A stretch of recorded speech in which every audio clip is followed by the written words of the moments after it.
જોઈ રહ્યા છો इंडिया 19 न्यूज। अभी नया नया पैदा हुआ है, आप पार्टी तीनों एक ही है। बीजेपी कांग्रेस ने अपने वोट उपयोग किया, आप तीसरा और भी आया, लेकिन आपको समझ जाना, आपको वो लालच देंगे इलेक्ट्रिक बिल का। आज वो लोग बोल रहे हैं कि 300 यूनिट हम फ्री में देंगे। कैसे यूनिट फ्री में देंगे?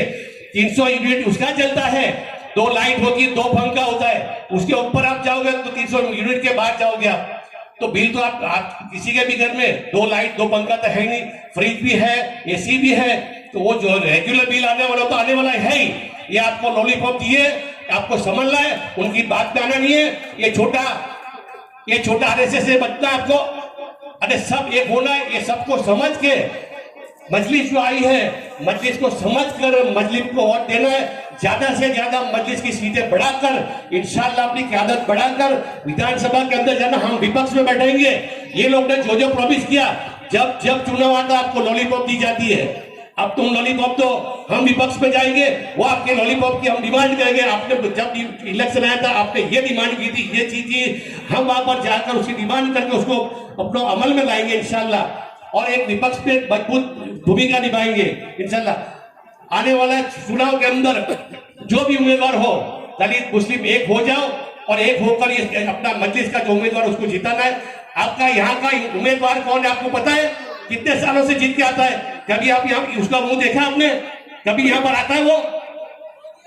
आज 4 टर्म से जीत के आ रहा है वो। इस विस्तार का भी नहीं है, इस विस्तार से बाहर यहाँ से 15 किलोमीटर दूर रहता है, 15 किलोमीटर दूर। और उम्मीदवार जो होगा आपके विस्तार का होगा इंशाअल्लाह। आप कहीं भी जाकर जो भी समस्या आप जाकर उसके पास समस्या का हल करवा सकते हैं इंशाअल्लाह। हमारा उम्मीदवार होगा तो आपके विस्तार का होगा और सब एक होकर उसको जीताना इंशाअल्लाह। और अपनी सीट या अपना उम्मीदवार, अपना विधायक आप खुद चुनो, अपने विस्तार का चुनो, उसको चुन के भेजोगे, ऐसे मैं विश्वास करता हूँ। अल्लाह हाफिज। सदुद्दीन ओवैसी हुआ या नहीं, बस भारत का जवाब हर चीज। ये हमको क्या चाहिए? हमको एक ऐसा नेता चाहिए, हमको ऐसा इंसान, ऐसा वाहिद इंसान चाहिए जो हमारे लिए खड़ा हो, हमारे हर बात। आज हम मुख्तलिफ सियासत पार्टियों को देखते हैं, अब चुनाव आ रहा है तो आपके पास आएंगे भीड़ का कटोरा लेकर हमको वोट दो। हमने इतने वर्षों सबको इस्तेमाल कर दिया, सबको आजमा दिया, अपने वोट का इस्तेमाल किया। तमाम इन मुख्तलिफ सियासत पार्टियों को हमने अपना वोट दिया, क्योंकि चुनाव के पहले तो आते हैं, बड़े बड़े वादे किए जाते हैं कि फला कर देंगे, ये कर देंगे, वो कर देंगे। मगर चुनाव के बाद आज भी अगर देश में आप कहीं देखोगे तो सबसे पिछड़ा हुआ वर्ग अगर कोई है तो वो हमारा दलित भाई है और हमारा मुसलमान भाई। इसका जिम्मेदार कौन है? इतने वर्षों से जो हमारा वोट लेकर इख्तियार की कुर्सी पर बैठे रहे, मलाई खाई, काम नहीं किया, वो इसका जिम्मेदार है और वो कांग्रेस है। इसलिए मैं बोलता हूं एक सिक्के के 2 पहलू है। और मैं नहीं बोलता, इंक्वायरी कमेटी के रिपोर्ट्स में, सच्चर कमेटी, महमूद रहमान कमेटी, क्यों, इसकी वजह क्या है? हमने भरोसा किया, हमने वोट दिया कि नहीं हम इनको वोट देंगे, इख्तियार दिलाएंगे, सरकार में आएंगे, हमारे लिए कुछ करेंगे। मगर नियत, जहां दोस्तों, बुजुर्गों, साथियों, नियत में खोट आ जाती है वहां पर बरकत नहीं होती, वहां काम नहीं होता। वही हमारे साथ है। इनकी नियत थी हमारा वोट लेना, इनकी नियत थी इख्तियार की कुर्सी पर बैठना, काम नहीं कर। क्योंकि अगर देखा वीडियो फोटो दोनों हमारा काम कर देते तो इनको फिर सलाम करना। हमारे को सिर्फ इसीलिए रखा है, हमारे वोट की यही वैल्यू है, बस आप हमको वोट दीजिए। अरे नहीं, अब हिसाब किताब चेंज हो, अब हम उसी के साथ जाएंगे जो हमारे हक के लिए लड़ेगा। हम उसी के साथ जाएंगे जो हमारे बच्चों के आने वाले मुस्तकबिल को संवारने की बात करेगा, उसके हक के लिए लड़ेगा। हम उसके साथ जाएंगे जो हमारे साथ खड़ा रहेगा, नहीं कि वोट लेके भाग गया। सबको आपने आजमा लिया, सबको वोट दे दिया, मगर क्योंकि पिछली बार भी मजलिस इत्तेहादुल मुस्लिमीन आपके बीच में नहीं थी, हम पहले चुनाव नहीं लड़े हैं। मुद्दा है और इंसाफ पुकार पुकार कर भारत के प्रधानमंत्री से पूछ रहा है कि बताओ भारत के प्रधानमंत्री, आपने कहा था कि बेटी बचाओ बेटी बचाओ, क्या बिल्किस बानो आपकी बेटी नहीं थी प्रधानमंत्री? बताओ हमको आप,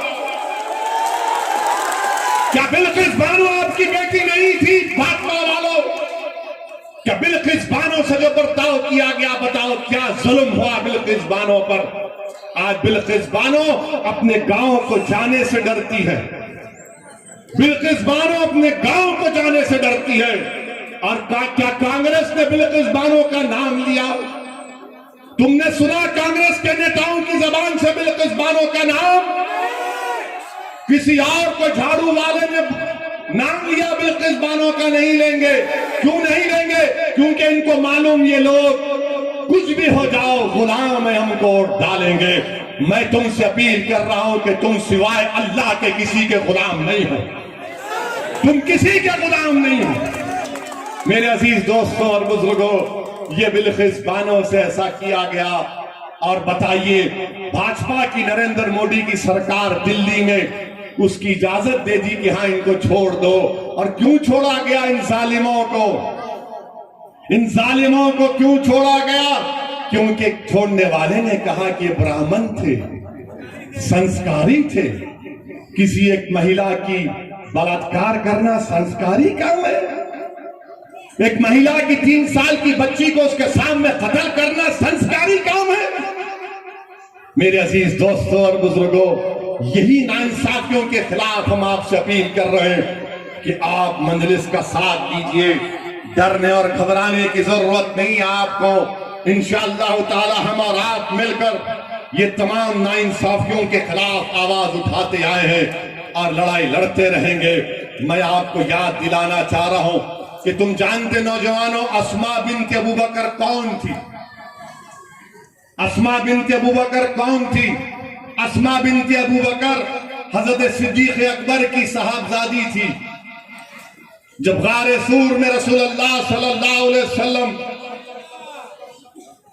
सिद्दीक अकबर के साथ थे, तो हजरत अस्मा बिन्त अबू बकर घर से खाना पकाकर उतनी ऊंची पहाड़ी पर रोज जाकर खाना देती थी।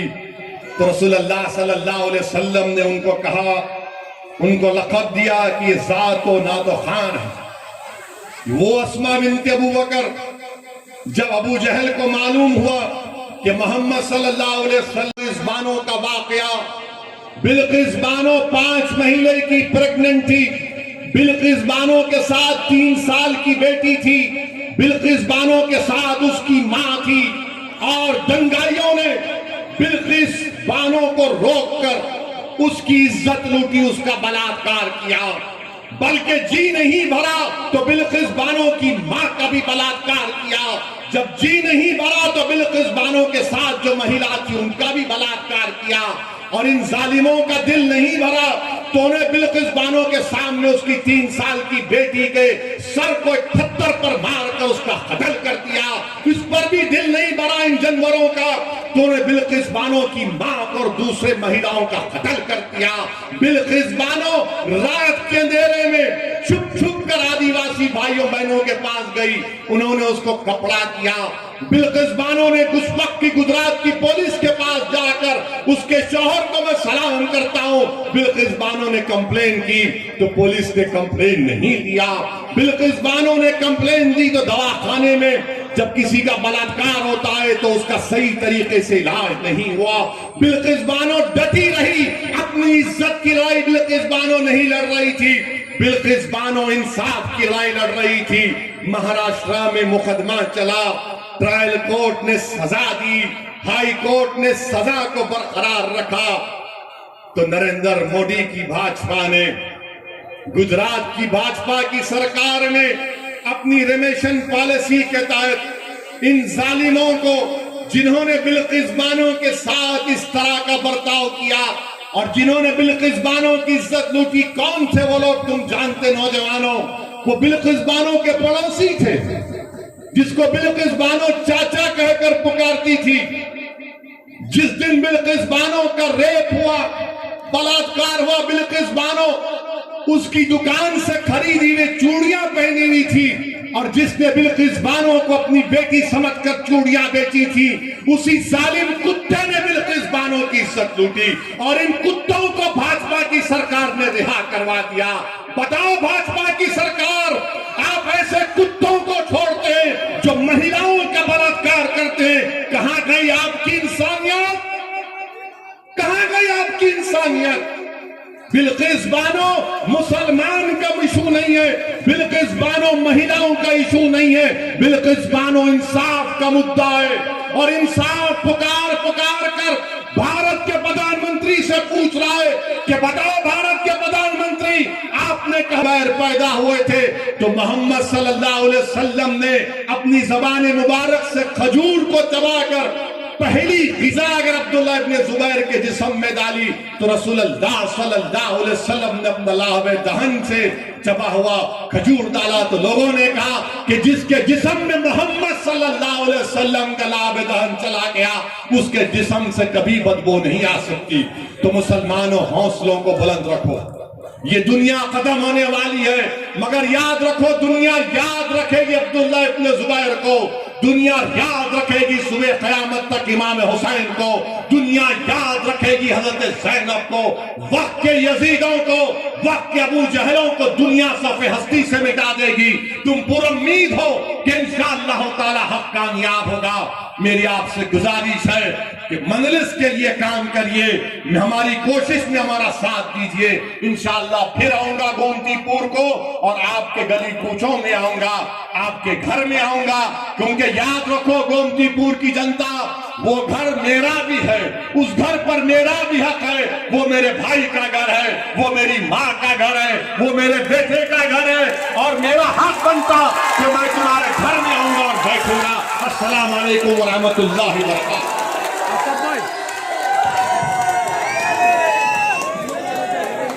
अहमदाबाद शहर की हमारी वसल्लम, तो हजरत अस्मा ने कहा कि अगर मैं झूठ बोलूंगी तो शरीयत बीच में आ जाती है, अगर मैं सच बोलूंगी तो वफा खत्म हो जाएगी। तो हजरत अस्मा बिन्त अबू बकर ने कहा कि सुन अबू जहल, सुनो वक्त के अबू जहल सुनो। हजरत अस्मा ने कहा कि मैं जानती हूं मगर तुझे नहीं बताऊंगी। तो अबू जहल ने मक्के के बीच चौराहे पर हजरत अस्मा बिन्त अबू बकर को मुंह पर तमाचा रसीद किया। हजरत अस्मा बिन्त अबू बकर के कान में बाली थी, कान कट गया, खून निकलना शुरू हुआ, मगर वो फिर उस दिन अपने कान को कपड़ा लगाकर जब गारे सौर में अपने वालिद और रसूलुल्लाह सल्लल्लाहु अलैहि वसल्लम को उन्होंने खाना दिया, तो सिद्दीक अकबर ने अपनी बेटी से पूछा कि बेटी ये कपड़ा हटाओ, तुमने कपड़ा अपने मुंह पर क्यों लगा लिया? तो हजरत अस्मा ने कुछ नहीं कहा। जब वालिद ने सार किया तो उन्हें कहा कि अब्बा जान, अबू जहल घर को आया था और पूछा कि बताओ मोहम्मद सल्लल्लाहु अलैहि वसल्लम कहाँ हैं? तो उसने मक्के के भरे चौराहे पर मुझे तमाचा रसीद किया और मेरा कान कट गया। तो आप अंदाजा लगाइए, सिद्दीक अकबर की आंख में आंसू आ गए। अल्लाह के रसूल सल्लल्लाहु अलैहि वसल्लम ने अपने हाथ अल्लाह की बारगाह में उठाकर दुआ की कि अल्लाह मैं सिद्दीक अकबर से राजी हूं, इसके खानदान से राजी हूं, तू भी राजी हो जा सिद्दीक अकबर से। तो मुसलमानों, तारीख का मुताला करो। मैं इसलिए कह रहा हूं कि तुम अपने हौसलों को बुलंद रखो। यही सिद्दीक अकबर की बेटी हजरत अस्मा बिन्त अबू बकर, उनके बेटे अब्दुल्लाह इब्न ज़ुबैर, जो इमाम हुसैन की शहादत के बाद इमाम हुसैन के परचम को उठाया, तो जब हज्जाज मक्के पर हमला करने आया तो उन्हें अपनी माँ जो 100 साल की हो गई थी अस्मा बिन्त अबू बकर से कहा कि अम्मा जान, अब मैं जा रहा हूं हज्जाज से मुकाबला करने के लिए, मगर लोग कहते हैं हज्जाज बड़ा जालिम है, वो लोगों की चमड़ी उतार देता है। तो उस गयूर माँ ने कहा कि सुनो अब्दुल्ला, जब बकरी को काटा जाता है या बकरे को काटा जाता है तो काटते वक्त तकलीफ होती, उसके बाद कुछ नहीं होता। फिर माँ ने अपने बेटे से पूछा क्या तुम हक पर हो? तो बेटे ने कहा हाँ माँ मैं हक पर हूं। तो माँ ने कहा जा मेरे बेटे, अपनी जान को मोहम्मद सल्लल्लाहु अलैहि वसल्लम के दीन पर कुर्बान कर। और जब वो शहीद हो गए तो हज्जाज ने अब्दुल्लाह इब्न ज़ुबैर की लाश को मक्के में लगा दिया अब्दुल्ला इब्न उमर जब लाश के पास से गए तो कहा कि 14 दिन से लाश लटकी हुई है, मगर